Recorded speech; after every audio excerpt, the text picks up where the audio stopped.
안녕하세요. 인성습관을 맡은 정원영 코치입니다. 반갑습니다. 오늘은 항상 감사하는 습관에 대해서 이야기를 나눠보도록 하겠습니다. 여러분은 감사라는 말을 들으면 어떤 생각이 떠오르십니까? 저 같은 경우는 감사라는 말을 들으면 두 가지가 떠오르는데, 첫 번째는 어떤 생각이 떠오르냐면, 그 연말이나 이런 데 방송 시상식을 보면 영화라든가 드라마 같은 곳에서 이렇게 수상하신 이제 그 수상자분들이 앞에 시상대에 나와서 누구한테 감사하다 이런 얘기를 참 많이 하지 않습니까? 그런 모습을 보면서 나도 언젠가는 저런 위치에서 누군가에게 감사를 표현하고 싶은 그런 생각들이 좀 많이 떠오릅니다. 두 번째는 어떤 게 떠오르냐면 가족들이 많이 좀 떠오릅니다. 제가 살아가면서 제가 여러 가지 부분에서 부족함에도 불구하고 저와 함께 가정 안에서 서로 사랑을 나누며 꿈을 꾸면서 같이 살아가는 모습들이 저한테는 너무 감사한 거죠. 사람들은 살아가면서 감사보다는 불만이 많은 것 같습니다. 왜냐하면 자신한테 현재 있는 주위에 감사하고 고마운 것들을 찾기보다는 내가 남들보다 부족한 게 무엇이고 그런 것 때문에 내가 어떤 것들이 마음이 불편하고 채워지지 않는가, 그런 거에 더 많은 관심을 두는 게 아닌가 싶습니다. 그래서 여러분들과 함께 이번 과정을 통해서 우리 삶을 좀 더 풍요롭게 하고 항상 감사할 수 있는 방법들이 무엇인가, 그런 것들에 대해서 한번 나눠보도록 하겠습니다. 지금 여러분께서 강의를 들으시면서 지금 이 순간에 감사한 거 세 가지를 한번 떠올려 보시면 어떨까요?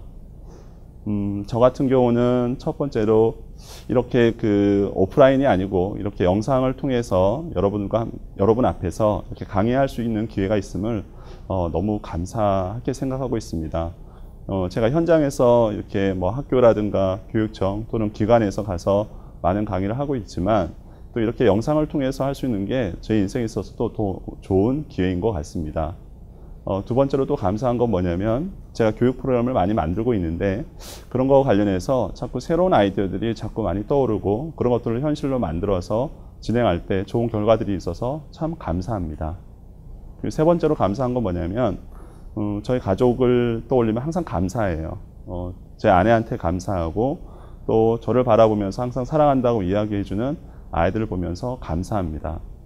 우리가 삶이 살아가다 보면 굴곡이 있기 마련입니다. 어떨 때는 참 행복한 순간도 많고, 또 어떨 때 살아가다 보면 참 어려운 그 과정을 겪을 때도 참 많이 있는데, 우리가 어려운 순간에 집중하기보다는 우리 삶에서 뭔가 나한테 유익이 있는 부분을 집중하다 보면 우리가 살아가는 인생이 조금은 더 밝게 느껴지고 내가 도전할 수 있는 기회가 있구나라는 생각을 할 수 있지 않을까 싶습니다. 여러분 상황이 어떻든 간에 지금 삶의 순간에서 나한테 감사한 거 한 세 가지만을 생각해보는 습관을 좀 한번 만들어 보시면 어떨까 싶습니다. 근데 우리가 이제 뭐 자신을 돌아봐도 마찬가지고 주변 사람을 봐도 마찬가지고, 이 감사에 대해서 표현하는 사람보다는 나중에 나한테 이런 좋은 차가 있었으면 참 좋을 텐데, 내가 돈을 모아가지고 나중에 이렇게 번듯한 집 한 채가 있었으면 참 좋겠는데, 또는 청소년들 같은 경우에 내가 공부를 참 열심히 해서 우리 반에서 성적이 참 이렇게 올라가서 이렇게 됐으면 참 좋겠는데, 이런 말들을 하는 분들이 참 많이 있는 것 같습니다. 현재 자신한테 충분히 감사할 거리가 있고, 그리고 그 속에서 충분히 누릴 수 있는 기회가 있음에도 불구하고 그 현재의 모습을 누리지 못하고 내가 현재 가지지 못한 거에 대한 안타까움을 표현하고, 또 나중에 그런 게 있었으면 참 좋겠다라는 생각을 하면서 뭔가 희망에 차고 기대에 찬 모습으로 즐거워하지 않고 뭔가 아쉬워하고 불만의 모습들을 표현한 모습들이 참 많이 있습니다. 그게 왜 그럴까 생각을 해보면, 사람들은 항상 다른 사람들과 비교하는 게 습관이 되어 있는 것 같습니다. 현재 나한테 주어진 거에 대해서 감사하고 또 그것을 누릴 수 있어야 되는데, 주위를 둘러보고 TV라든가 매스컴을 보다 보면 나보다 항상 나은 모습들을 우리가 자주 목격하게 되거든요. 근데 그런 것들을 그냥 보는 것에서 그치지 않고 나 자신과 비교하면서 내가 뭔가 있는 거에 대해서 감사를 발견하는 데 기회로 쓰는 것이 아니라, 내가 무엇이 부족하고 내가 무엇이 저 사람들보다 없지, 이렇게 부정적으로 생각하다 보니까 그 대상들을 보면서 오히려 즐거워하기보다는 실망하거나 좌절하는 경우가 많이 있는 것 같습니다. 감사에서 중요한 건 뭐냐면, 나중에 우리가 이렇게 열심히 살아가면서 미래에 뭔가 이루는 것도 중요하지만 현재 내 자신의 삶 속에서 나한테 의미 있는 게 무엇인가를 생각하면서 현재를 또 만족할 줄 아는 마음도 굉장히 중요한 것 같습니다. 특히 청소년들 같은 경우는 지금 뭔가를 이루기보다는 앞으로 자신의 미래를 위해서 현재를 열심히 살아가야 될 입장입니다. 근데 지금 현재 있는 자신의 삶에서 하나하나 쌓아가면서 만족하고 거기서 감사하지 못하고 나중을 위해서만 현재를 꼭 참고 살아간다 그러면 그 마음은 얼마나 불행하겠습니까? 우리 청소년들 열심히 공부하고 있고 또 여러 가지 경쟁 속에서 어려운 상황이 있는데 그 속에서 작은 감사의 조건을 느끼면서 짧은 순간이지만 행복할 수 있으면 얼마나 좋겠습니까?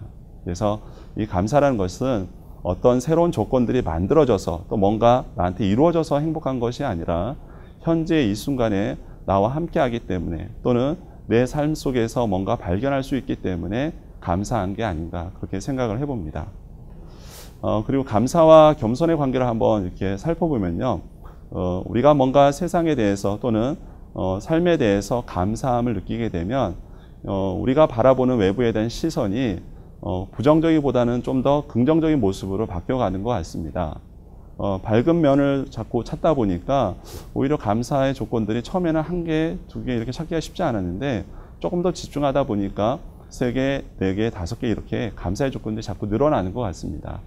그리고 감사의 조건이 늘어나 보면 또 어떤 걸 발견할 수 있냐면 내가 열심히 하고 내가 뭔가 도전해서 이루었기 때문에 나한테 성취가 될 수도 있지만 어떤 부분들은 나의 노력과 상관없이 누군가의 도움이라든가 거저주는 부분 때문에 감사의 조건이 나오기도 합니다. 때로는 내가 의도하지 않았는데 상황이 바뀌어서 제 자신한테 감사의 조건이 되기도 합니다. 그러다 보면 어떤 마음이 생기냐면 야, 내가 교만하면 안 되겠구나. 내 자신이 잘한 부분도 있지만 누군가 나한테 이렇게 기여한 부분이 있어서 내가 이렇게 잘 될 수 있었구나 라는 마음이 들면서 어떻게 보면 자신의 삶 속에서 또는 다른 사람들 앞에서 겸손하게 됩니다. 그리고 또 겸손한 마음을 가지면 어떻게 되냐면 주위에 감사한 것들이 자꾸 더 보이는 거예요. 왜냐하면 내가 잘해서라기보다는 주변 사람들이 나한테 뭔가 기여한 것들이 더 잘 보이거든요. 우리 부모님 때문에, 우리 선생님 때문에, 또 나의 친구 때문에, 또 주변의 어떤 동료들 때문에 내가 이렇게 감사할 수 있구나라는 생각을 하면은 훨씬 더 겸손한 마음을 가지고 우리가 삶을 살아갈 수 있을 것 같습니다. 그러니까 겸손하면 감사할 수 있고 또 감사하면 또 겸손할 수 있고 이렇게 선순환적인 모습을 가지고 우리가 행복하게 살아갈 수 있을 것 같습니다. 그러면 다음 부분을 통해 가지고 좀 더 구체적인 내용을 살펴보도록 하겠습니다.